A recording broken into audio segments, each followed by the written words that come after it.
네, 오늘 하나님의 일, 10번째 나갑니다. 이 하나님의 일은 10번째로 끝날 거예요. 그래서 마지막엔 하나님이 하시는 일 중에 마지막에 이제 하나님의 경고, 이 메시지를 진행하겠습니다. 메시지 나가기 전에 SNS에서 어느 외국 기자가 SNS에서 활동하는 외국 기자예요. 이 외국 기자가 한국에서 몇 년 동안 활동하다가 돌아가면서 한국에 대해서 평가하기를 뭐라고 평가했냐면, 이 한국인에게는 삼광, 일무,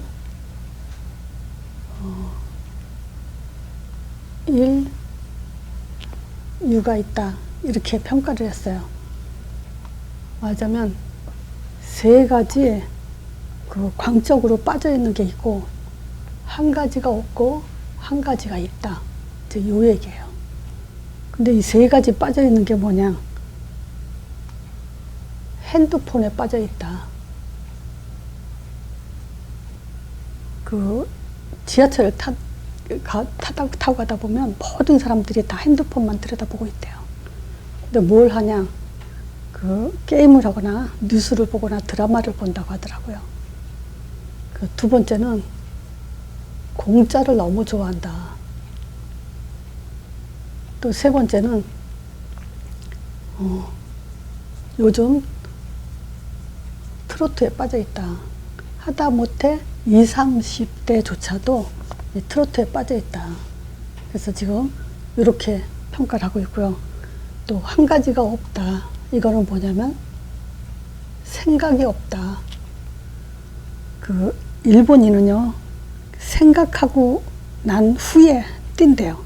근데 중국인은 일단 뛰고 난 뒤에 생각을 한대요.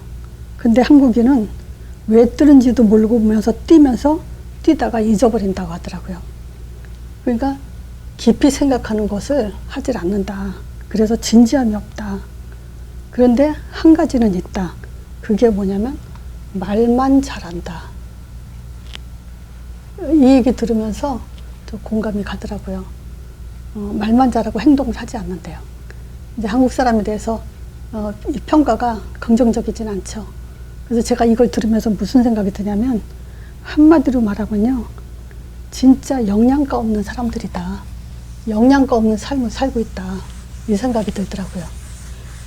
자, 그래서 어디서부터 이것이 시작됐냐? 생각에서부터 시작되죠. 사람들이 생각을 어떻게 하느냐에 따라서 지금 현재가 달라지고 미래가 달라지는데, 지금 사람들은 너무 생각 없이 사는 거, 사실 제가 주변에 봐도 많이 그래요. 공감이 되는 말입니다. 자, 그래서 오늘도 우리 생각 속에 분명히 집어내야 될 게 하나님의 일 중에 하나님의 경고입니다. 자, 경고는 뭡니까? 벌을 주기 전에 조심하라, 삼가하라, 그러면서 미리 주의를 주는 거죠. 하나님은 성경에요, 이미 신자들에게, 불신자에게도 마찬가지죠. 이미 하나님은 경고를 하셨어요. 그래서 이 경고에 우리가 지금 벗어나지 못한다면, 하나님의 경고에는요, 거기에 따른 징벌이 반드시 옵니다. 그래서 오늘 현재 경고, 또 미래에 대한 경고, 물론 성경에는 하나님의 경고가 많이 있죠. 근데 오늘은 두 가지만 좀 해볼 겁니다. 자, 그래서 하나님의 경고에는 반드시 징벌이 있다. 피할 길이 없죠. 그래서 이제 하나님의 일을 마무리하면서 이런 생각을 해봤어요. 하나님이 세상을 창조하시면서 얼마나 진중하셨을까. 그런데 우리는 이 세상을 살면서 진중하게 살고 있지 않죠. 또 하나님이 이 구원 사역을 위해서 얼마나 집중하셨을까. 그런데 우리는 구원을 받아놓고도 거기에 집중하지 않고 있죠. 또 하나님은 우리에게 표적과 증거와 언약을 얼마나 진지하게 이것을 우리에게 주셨을까.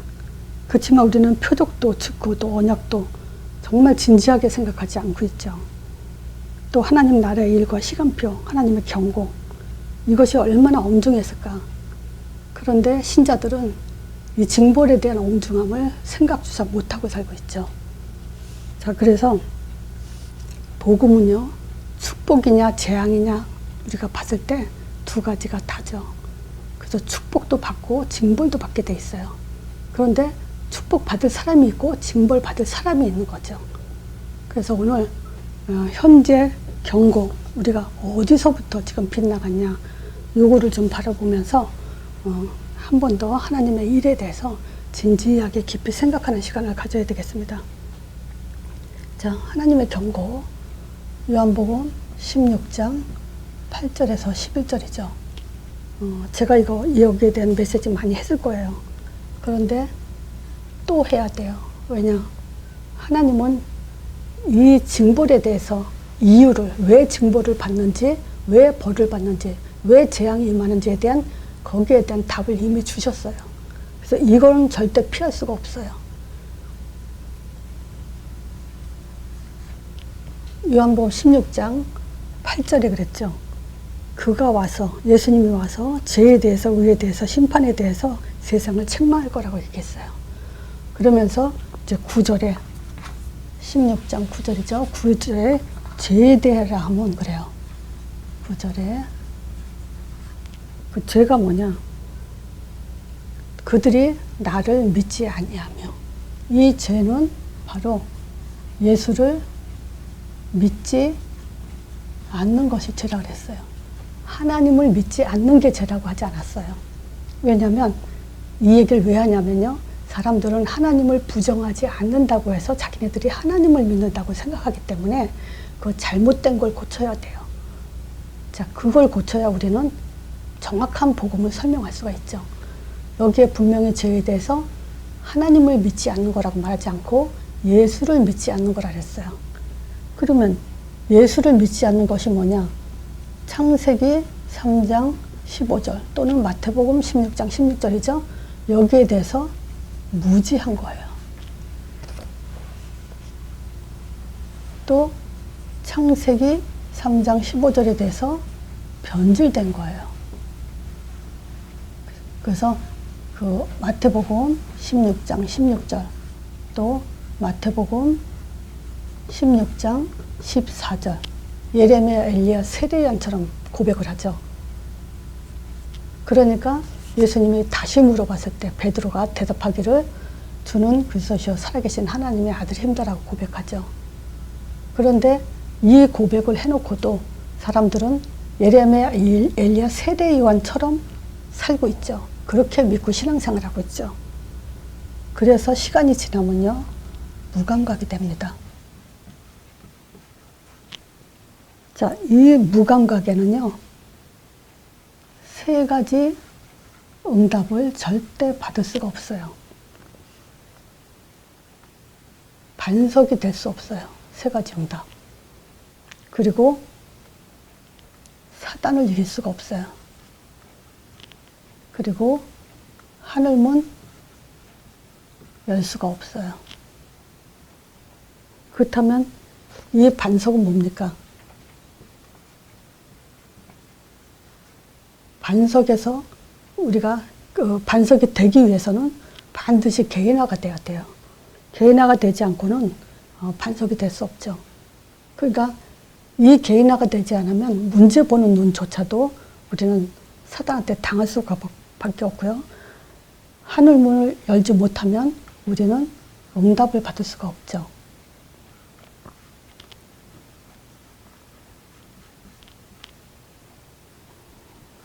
자, 그리고 의에 대해서 얘기했죠. 10절이에요. 의에 대해서라면, 즉, 그 의가 뭐냐, 여기에 대해서 지금 사람들이 알지를 못하고 있다는 거죠. 그 의는 뭐냐? 예수님이 이제 내가 아버지께로 가니 다시는 너희가 나를 보지 못하며 그랬어요. 이제 십자가에 죽으시고 부활하실 그 사건을 말하는 거예요. 죄 없으신 분이 죽으시고 다시 부활하는 사건. 여기에 지금 집중하지 않으면 여기에 따른 반드시 심판이 임할 거라는 거죠. 그리고 세상 임금 11절이죠. 세상 임금에 대해서 이미 심판을 받았다고 얘기하고 있죠. 계시록 12장 9절에 이 세상 임금이 누구냐? 옛뱀 곧 그 마귀라고도 하고 또 사단이라고 하는 자죠. 이 존재가 뭐냐면 천하를 꿰는 자. 쉬지도 않고 이제 깨고 있죠. 물론 하늘에서 쫓겨난 권세는 이미 없어진 존재지만 속이는데 아주 전문가죠. 그래서 우리는 말씀에도 속고 또 내 생각에도 속고 이 현실에서도 속고 문제에서도 속고 어디서든지 속게 하는 자가 바로 이 사단이에요. 그러면 이 속여서 뭘 하려고 하냐? 요한복음 10장 10절이죠. 죽이고 멸망시키는 일만 본격적으로 쉬지 않고 하는 일이죠. 그런데 방법이 있죠. 고린도후서 4장 4절이요. 이 세상 신이 믿지 아니한 자들의 마음을 혼미케 해요. 그래서 그리스도의 영광의 광채가 비치지 못하게, 그리스도만 모르게, 말하자면 이것만 모르게 한다는 거죠. 자, 여러분들은 그리스도 안다고 생각하시죠? 근데 하나님은 안 속아요. 사단도 안 속고 본인만, 자신만 속고 있어요. 그것이 속는지 안 속는지 우리가 뭘 볼 수 있냐? 있죠? 성령의 역사는 쉬지 않고 있어요. 우리가 정말 복음, 예수 정확하게 알고 복음에 집중하고 있다면요, 이게 되게 돼 있어요. 반석이 되게 돼 있고요. 문제 보는 눈이 달라지게 돼 있고요. 정말 하늘에서 주는 보좌의 축복의 응답을 받게 돼 있어요. 자, 이게 안 돼 있다면요, 우리는 스스로 속고 있는 겁니다. 그래서 다시 말하면요, 하나님은 안 속아요. 여러분들이 정말 복음이 있는지 없는지 안 속습니다. 그래서 우리는 정신 차려야 돼요. 분명히 하나님은 말씀하셨어요. 죄에 대해서, 의에 대해서, 세상 임금에 대해서 심판하신다고. 자, 그리고 미래에 대한 경고. 에스겔서 14장 12절에서 21절까지인데요. 이 내용은 좀 시간이 걸리더라도 좀 읽고 지나갔으면 좋겠어요. 자, 미래 어떻게 경고했냐?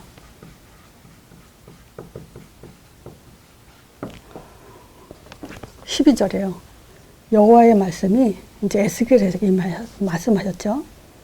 인자야 그러면서 가령 어느 나라가 불법하여 내게 범죄함으로 내가 손을 들어 그 위에 펴서 그 의뢰하는 양식을 끊어 기근을 내려서 사람과 짐승을 그 나라에서 끊는다고 하자. 14절에 뭐라고 했냐? 비록 노아, 다니엘, 욥 이 세 사람이 거기 있을지라도 그들은 자기의 의로 자기의 생명만 건지리니 나 주 여호와의 말이니라. 15절에 그래요. 또 가령 내가 사나운 짐승으로 그 땅을 통행하여 적막해 하여 또 황무케 하여 사람으로 그 짐승을 인하여 능히 통행하지 못하게 한다 하자. 16절에 비록 이 세 사람, 노아, 다니엘, 욥이죠. 이 세 사람이 거기 있을지라도 나의 삶을 두고 맹세하노니 그들은 자녀도 건지지 못하고 자기만 건지겠고 그 땅은 황무하리라. 나 주 여호와의 말이니라. 17절에도요. 가령 내가 칼로 그들의 땅에 임하게 하고 명하기를 가라 이 땅을 통행하라 하여 사람과 짐승을 거기서 끊는다 하자. 18절에요. 비록 이 세 사람이 거기 있을지라도 나의 삶을 두고 명선하니 그들은 자녀도 건지지 못하고 자기만 건지리라. 나 주 여호와의 말이니라. 19절에요. 가령 내가 그 땅에 온역을 내려 죽임으로 내 분을 그 위에 쏟아 사람과 짐승을 거기서 끊는다 하자. 20절이요. 비록 노아, 다니엘, 욥 거기 있을지라도 나의 삶을 두고 맹세하노니 그들은 자녀도 건지지 못하고 자기의 의로 자기의 생명만 건지리라. 나 주 여호와의 말이니라. 짧은 구절에요. 이 세 번이나 강조했어요. 이 말은 뭐냐? 멸망에 대한 확실성을 강조한 거예요. 반드시 멸망시키겠다. 이 얘기죠. 근데 이 안에서 21절에 이 얘기를 해요. 주 여호와께서 가라사대 내가 나의 4가지 중한 벌, 곧 이 4가지 중한 벌에 대한 얘기예요. 21절에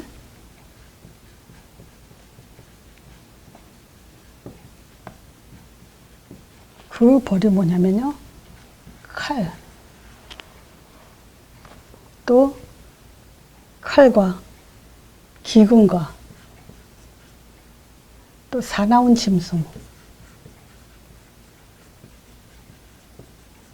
또 온역,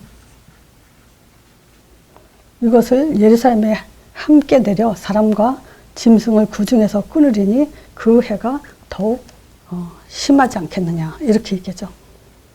자, 칼, 전쟁이죠. 전쟁으로 지금 벌을 주고, 기근으로 벌을 주고, 사나운 짐승으로 지금 벌을 주고, 온영으로 벌을 준다 그러죠. 근데 지금은 전쟁보다도 이제 수술이죠. 우리 몸에 칼을 댈 수 있는 부분이 수술을 하게 하고, 또 기근은 뭐죠? 경제적 고통을 주게 되고, 또 사나운 짐승은 뭘 예를 들 수 있냐면요. 사고. 요 사고로 인한 충격 같은 거예요. 온역 뭐죠? 전염병이죠. 이런 것들로 지금 중한 벌을 내린다 그래요. 또 이뿐만이 아니고 이 내용에서 보면요. 그 적막함, 또 황무함, 이런 단어들이 있죠. 적막하다는 건 뭐죠? 고요하고 쓸쓸하고 의지할 곳이 없고, 황무하다는 건 뭐죠? 논밭 따위가 내버려진 땅을 말하죠. 즉 아무 짝에 쓸모도 없이 버려진 땅, 이걸 말하죠. 인생이 그렇게 돼요. 지금 결국 왜 중한 벌을 줍니까? 이런 벌들을 왜 주냐? 복음이 돼 있지 않으니까 그러는 거예요. 복음이 돼 있지 않다는 것은요, 아무리 예배, 신앙생활, 기도생활 다 해도요, 우상숭배가 돼요. 하나님이 진노할 수밖에 없는 가장 중한 그런 초점에서 빗나갔거든요. 그러니까 지금 이런 중한 별과 적막함과 황무함, 세 번째는 끔찍하죠. 자녀들의 멸망이에요.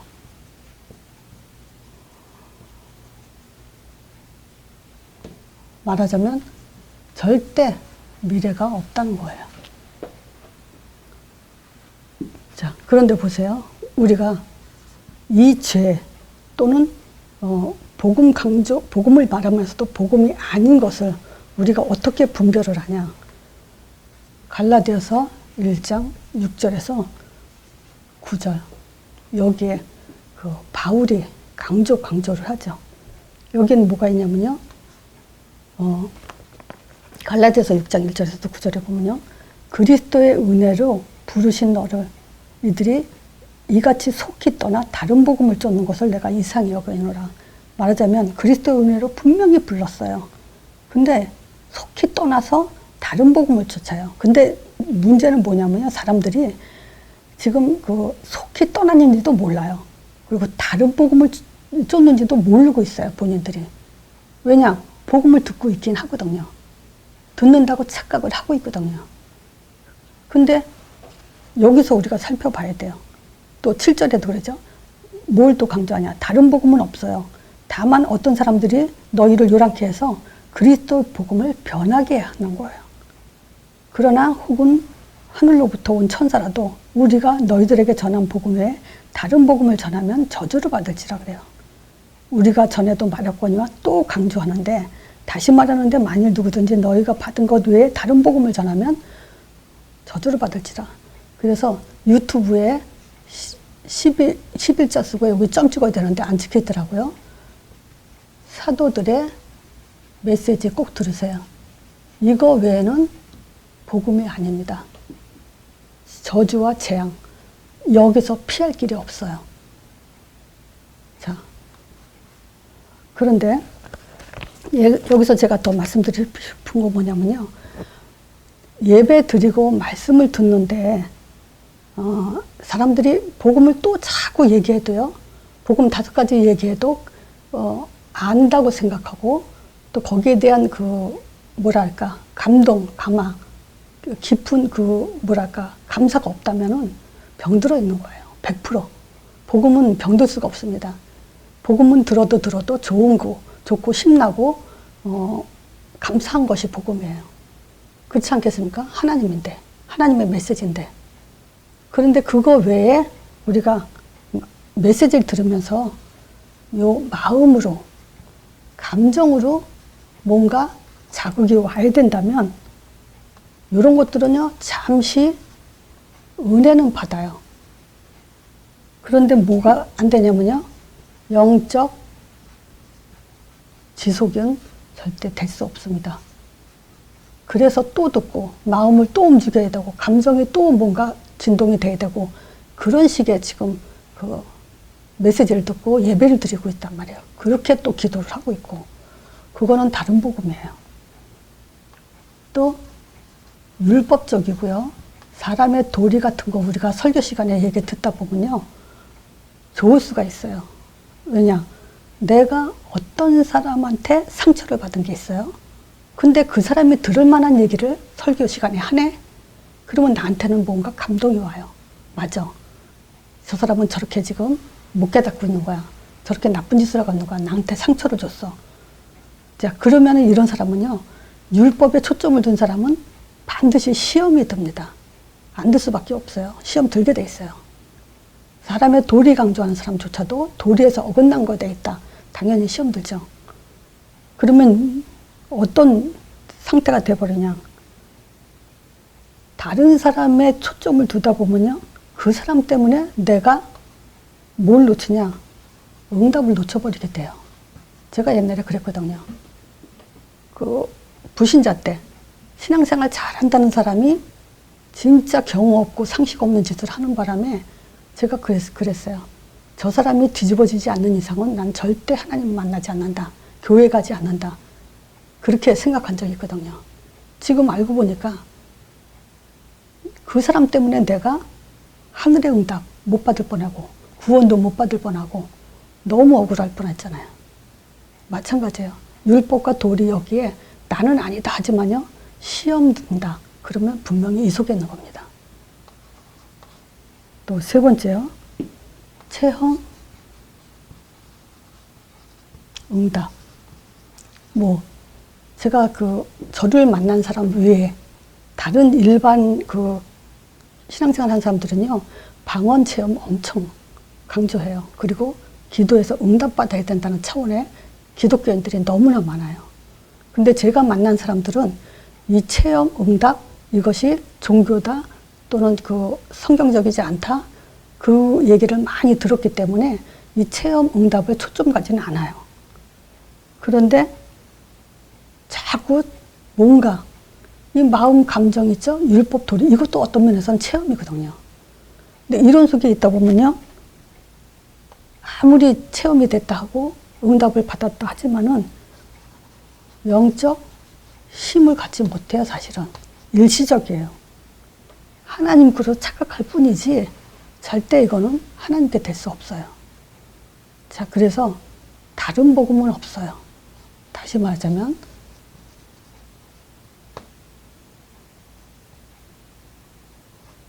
절대 안 됩니다.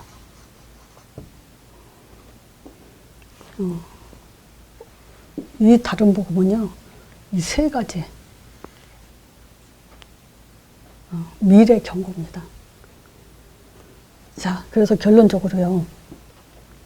한번 생각해 보세요. 지금 우리는 복음에 무지하지 않죠. 이제 변질되지 않아야 된다는 것도 알아요. 예레미야, 엘리야, 세례요한 이거는 더 이상 교회가 있어서는 안 될 거기 때문에 초대교회 베드로의 고백을 통해서 초대교회로 시작을 했죠. 그렇다면은요, 우리는 생각해야 돼요. 뭘 생각해야 되냐? 무감각에서 탈출해야 돼요. 제가 볼 땐 주변에 무감각 너무 많아요. 그 무감각에서 탈출하는 방법은 반석되는 개인화 응답하다야 돼요. 지금도 늦진 않았어요. 이 메시지를 듣는 모든 사람은 안 늦었어요. 지금이라도 집중하세요. 개인화예요. 그러면 절대 음부의 권세가 이기지 못합니다. 아무리 꼬여도 문제의 상태가 달라져요. 문제 보는 눈도 달라지고 또 문제가 있어도 상관없는 그 힘을 갖게 되고 그러다 보면 하늘 문을 여는 응답, 뭐죠? 보좌의 응답이죠. 이걸 보게 되는 날이 오죠. 반드시 옵니다. 지금 강조했잖아요.